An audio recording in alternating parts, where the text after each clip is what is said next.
I'll give you an example, because sometimes some of these things, overall, they are very good, but sometimes they don't work as well as you would want. I'll give an example which is known by people who have come to Rwanda. Government invested in building a hotel. All right? We were selling hotels, but at the same time, we actually built a hotel. We invested in building a hotel. And what was the reason? The reason was we wanted good hotels because the tourism industry is growing, and we want, different places that can serve people, and we were mobilizing the private sector and trying to excite them, and even showing how they can access, whatever resources they want to do that, but they were not doing it, or not doing it as fast as they want. But we got an idea. We said, if we built a hotel and it is there up and running, the private sector actually will buy it. But to tell them to be the ones to invest their money, maybe it's not their choice. And we were right. The moment we finished building a hotel, there was somebody to buy it. But if we hadn't built it, it wouldn't be there. Or we would have waited for another 5 years for a hotel. You see what I mean? But somebody must have thought we were crazy, because it was like, these people are privatizing, so why are they going into this hotel business? We were not going into hotel business. We just had to put it there and then sell it as a way of filling the gap or the weakness that is still within our private sector. It was just a decision we made with the calculation. So from outside, somebody would have thought, until they saw that we solved it, that we were actually going back on our commitment to privatization. So even in the coffee sector, we do what brings us results and in the direction we want. So a combination of things here and there, sometimes doing things out of what people are used to, we do it. Pragmatic. Carlos. So obviously you have an incredible record in serving your country, especially through very difficult circumstances. But you are on your second term, I believe, second and last. What will happen after you step down, and what steps are you taking to ensure the succession is smooth and there's political stability and so on and so forth? Well, first of all, I want to say I will step down, because sometimes there are suspicions of what I will do. I start with that point. I respect what I have to respect, and in any case, it's not just up to me to make a choice to stay. It's also important that I contribute to that continuity that people would expect, and if we can continue to have stability as well, so be it, and so much the better. And of course, that's why we concentrate in investing in institutions, in people, so that we are down the road by the end of this term, I think among Rwandans, they are, maybe even today they are there, but we can't have two presidents at the same time. But certainly there will be somebody ripe enough and ready to take over from me. And there are these processes, whether within different political parties that exist, and including the one I belong to. There are processes, and we try to make sure that we are guided by what has been happening and what we have all chosen to do, as most of it, of what we do, again, has been contributed to by the different people of different walks of life in our country. So it will not be difficult to get, but to tell you that this will happen after somebody else, sometimes is just guessing. I don't know. But I'm hopeful, and I have optimism that things will continue. But if somebody were to take over after me and decided to move in another direction, I have no control over it, and I cannot foresee it or foretell what will happen. Peter. My question is on the reconciliation and national unity. What did the Tutsi victims say to you when you put the killers back living together with the victims?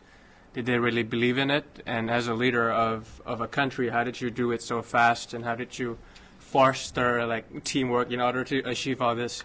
From my country, we same ethnic group, and to get people to work together as a team is very hard. And after what happened, I mean, how did you get two people to come together? I mean, it sounded easy, but I'm sure it wasn't. It's a very good question and very complicated one too. Very difficult. But in our case, again, I think there are a combination of factors. One is, I also believe Rwandans have learned the hard way. They've learned a bitter lesson from what has happened to us. I think it doesn't matter where people come from in Rwanda, everyone has learned a lesson. That's for sure. Even the ones who killed, if they thought it was beneficial or anything, they never benefited. Of course, obviously, the victims, it speaks for itself. So that's one. The second was the change that took place and the new political dispensation that came in and is there today was there for a purpose also. It wasn't just, there are people who wanted transformation to take place in our country, whether political, social, economic, and so on. So people are there. And the third is the way to communicate, the way to make sure that, and not only communication, you may communicate verbally, but there are other ways of communication, meaning what underlied these injustices must be attended to, must be addressed. If there was discrimination, where students, young people of so and so, because of their background, could not access school, and then you make sure everybody accesses school, education. If people are not employed because they come from this part of the country or from this section of the population, and so, you just make sure that that doesn't repeat itself. And people must be able to see it and live it and be part of it. So a combination of all these, and then the way we, every day, I think Professor Porter said it earlier, communicating with the people.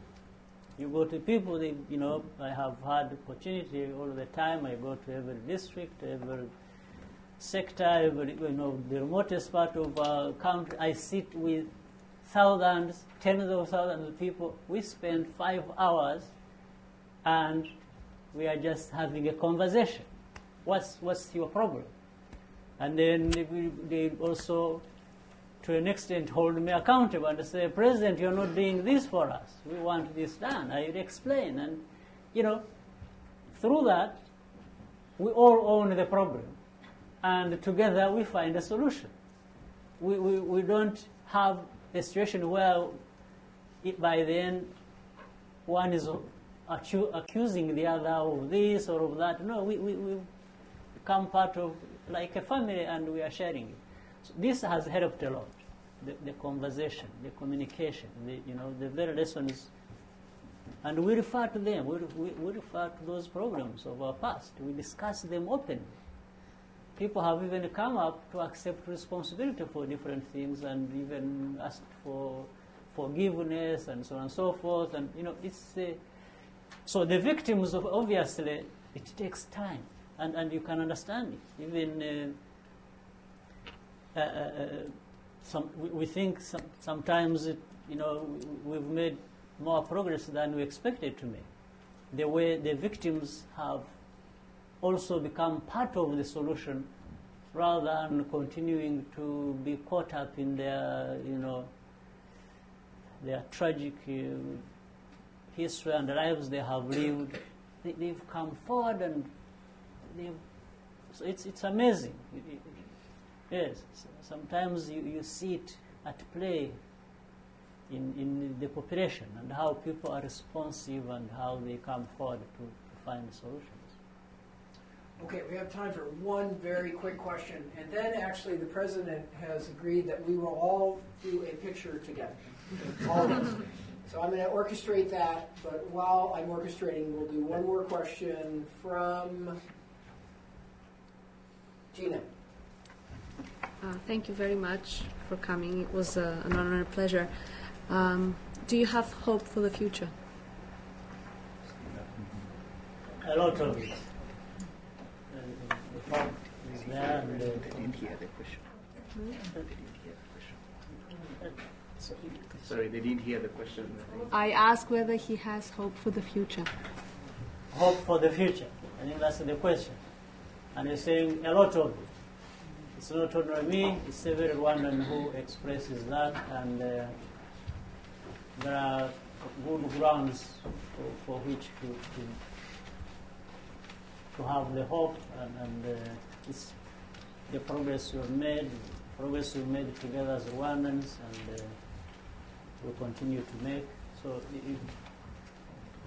it's clear, and I think it's exciting. It's very challenging, but it's also very exciting.